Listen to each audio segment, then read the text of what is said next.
From the MGM National Harbor Casino in Oxon Hill, Maryland, this is our pre-show for the Great Cone Promotions and Banner Promotions card, featuring 5 Beltway boxers, 4 of them coming from Baltimore. Hi again, everyone. Gary Digital Williams, and indeed, once again, it is my pleasure to say the following words. Alongside Juan Marshall. Juan, great to see you, man. Great to welcome back, and glad to see you back in the business. Oh, man, I'm happy to be back. I was so anxious. Every time an area fight was just killing me. It was killing me not to go to the local shows, and it seemed like when I was out, more shows started happening in the build-up, and I was like, man, look at so much I'm missing right now. So it's a great pleasure to be back into it, and especially on the show of this magnitude. I missed last week's. It was one of those shows I probably had to miss.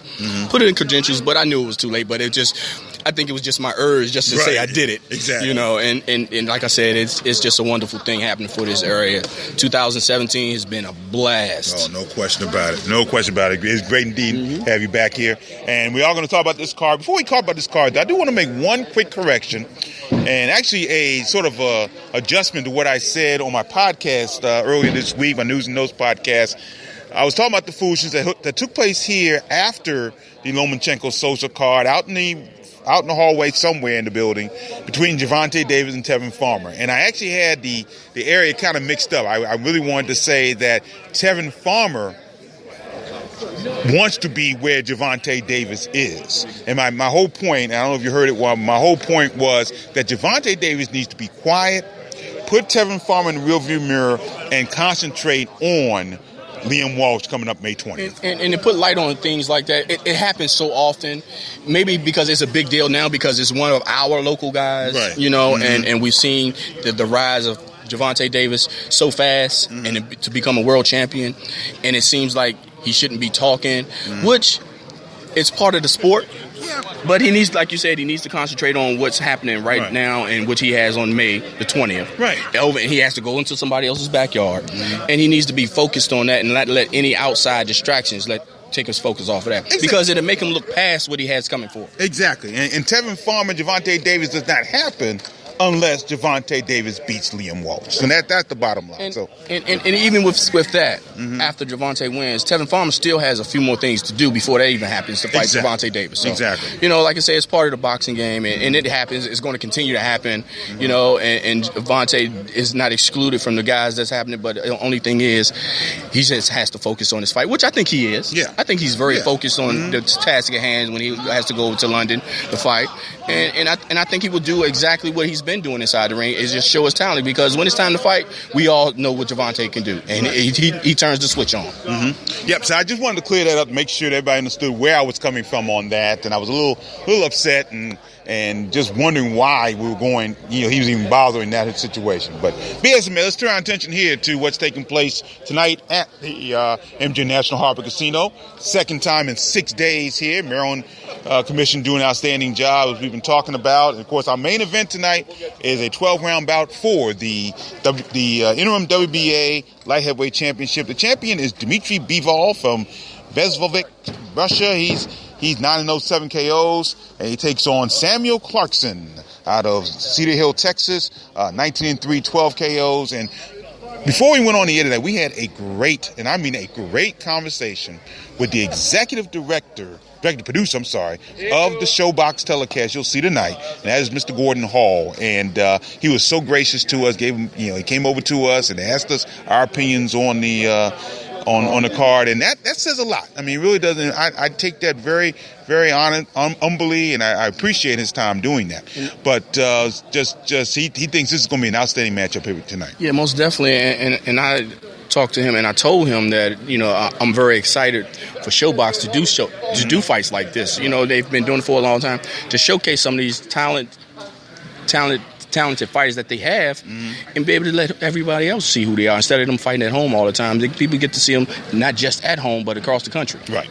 Dmitry Bivol's 9-0, 7 KOs, and a lot of his bouts have been in Russia. He is a former WBC, USNBC champion, WBA Intercontinental light heavyweight champion, and he won the interim WBA light heavyweight title back in May of last year, May 21st, against Felix Villera, scoring an decision there.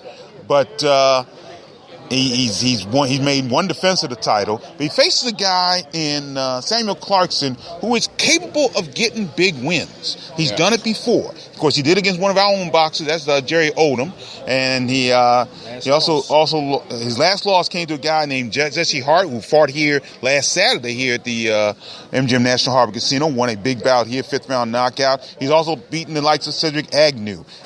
He's beaten LaVarn Harvell, who's fought here a couple of times in Virginia, and he also has a victory. His last victory was against another beltweight boxer. That was Larry Hitman Pryor down in Dallas, Texas. And again, it's interesting you go from a bout like Larry Pryor, who has an under 500 record, to a bout like this for an interim championship. Usually the connection doesn't go that far in that manner, but it did tonight for Samuel Clarkson. And with Clarkson's aspect, I think it's not because of who he's fought. I think because the people know his potential. Mm-hmm.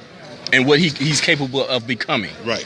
And I think, and improved that when he fought Jerry Odom, I think. Yeah. And also with guys like Jesse Hart, you know, and when fighters have that drive in them and people can see the fire in their eyes, even though they lose a fight, they still see that fighter has a lot to offer to the sport of boxing. Yeah. Just like Gabriel Rosado. He's another fighter like that. They saw good comparison. They see the drive they have, and even though he still loses, they get the opportunity to actually see him compete. And he compete within each and every fight, and that's what he does. Yeah, no question about that. So that's our main event, Dimitri Bivol, WBA Interim Light Heavyweight Championship against Samuel Clarkson. The co-feature and the opening bout will feature 2 boxers from Baltimore. And we were talking about this with Mr. Hall as well. And Malik Hawkins is in a big bout, 10-0, 7 KOs out of Baltimore. He takes on Carlos Soto out of Torreon, Mexico. He's 13-0-2, 7 KOs. And this is like the 3rd or 4th boxer that Malik Hawkins was scheduled to fight tonight. Mm-hmm. And each one of them was a pretty good step up for Malik Hawkins, given his last bout was against a well under 500 boxer. Malik Hawkins is one of those fighters where he fights to the level of competition. Yeah. Mm-hmm. But he doesn't not on a decline level. Mm-hmm. When it's time to fight higher competition, his elevation steps up, and he steps up to that point. Mm-hmm. And then he's done that every single time. Yeah. But the thing is, he has to be nice and patient in the ring, relax a little bit more in the ring, put a lot more punches together in the ring, and stay more technically sound. Completely throughout each round. And I think this is one of the fights that's going to actually pull all that out of him. Yeah, no question about that. Meanwhile, Carlos Soto out of Mexico, as we said, fought most of his career in Mexico, a couple of bouts in the Dominican Republic. He's a former youth silver champion, winning that over Juan Carlos Pacheco back in June of 2013. But he hasn't fought since May of 2014. He's only fought once since May of 2014. That was back in February 2017, February 3rd, he scored a knockout over Alonzo Martinez. But this is his first trip to the United States, first trip in the big lights here in America, and we'll see how he fares tonight. And sometimes that's what it takes to make or break a fighter. Either some of them are hungry for this opportunity, or some of them collapse and fold under the bright lights. And this is the only way you can tell when you get presented this type of opportunity, how you function in the real world of boxing, where you start to compete against talented fighters that people actually want to see on television.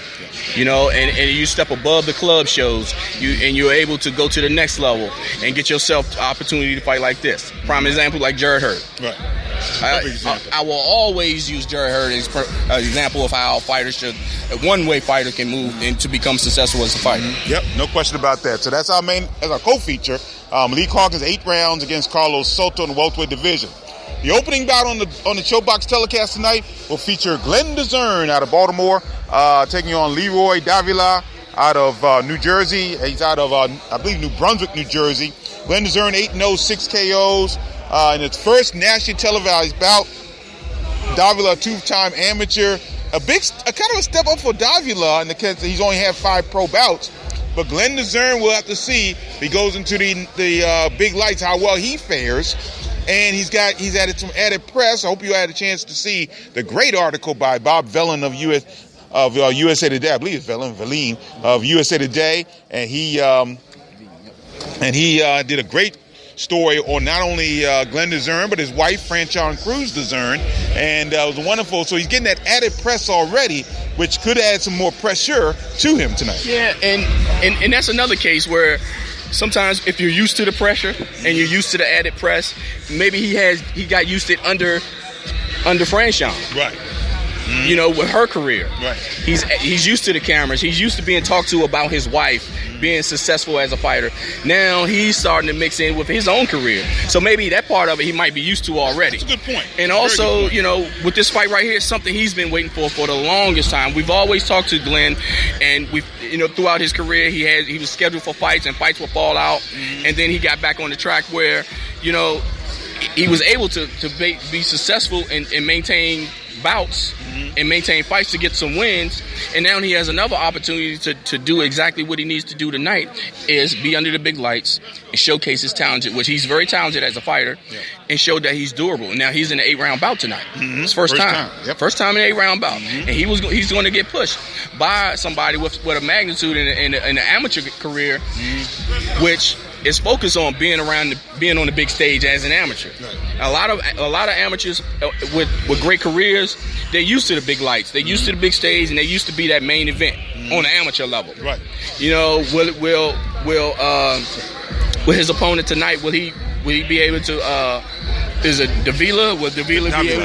Leroy Davila. Yeah. Leroy Davila. Will he be able to adjust to the professional side? Which I think he will. Yep. And will Glenn Dezern take advantage of this opportunity, which he's been waiting for his whole entire career? And I think he is. So it's gonna be a battle. Should be a good one, no question about it. Maybe the best battle on the card and on the TV portion of the card tonight. So we'll see what happens. That's an 8-round bout. Glenn Dezern against Leroy Davila. The undercard should be getting underway very shortly here, so we'll go over real quickly, talk primarily about the three beltweight boxers on the undercard. 2 will go up against one another. But Travis Reeves in what could be a very, very interesting bout. We talked about this on the podcast. Travis Reeves taking on Tennille Goyko, 8-round bout, light heavyweight division. Travis Reeves 13-2-2, 7 KOs. Tennille Goyko 9-9-1, 4 KOs out of Philadelphia, Pennsylvania. And of course, Hakeem Rahman making his pro debut. Hakeem Rahman Jr., that is, making his pro debut against Ralph Alexander out of Atlanta, Maryland, making his pro debut as well. We can tell you that Justin Hurd will not be on the card. In case you have not heard, they just could not find an opponent for him. I know I was even asked about an opponent by people, whether or not he should take that opponent. I thought they were going that route, but they didn't do it. But be as it may, 9 bouts scheduled tonight. The undercard will be getting underway very shortly here from the MGM National Harbor. Hope to do an intermission report. Hope to do an intermission report a little bit later on, and then give you a full fight wrap-up show here tonight from the MGM National Harbor Casino. For now, for Juan Marshall, I'm Gary Digital Williams. Talk to you later from the MGM National Harbor, and hope you enjoy a great night of pro boxing. We'll talk to you later. Take care, everyone, and always remember, keep supporting the best boxing in the world, the boxing along the Beltway. Take care. Appreciate it.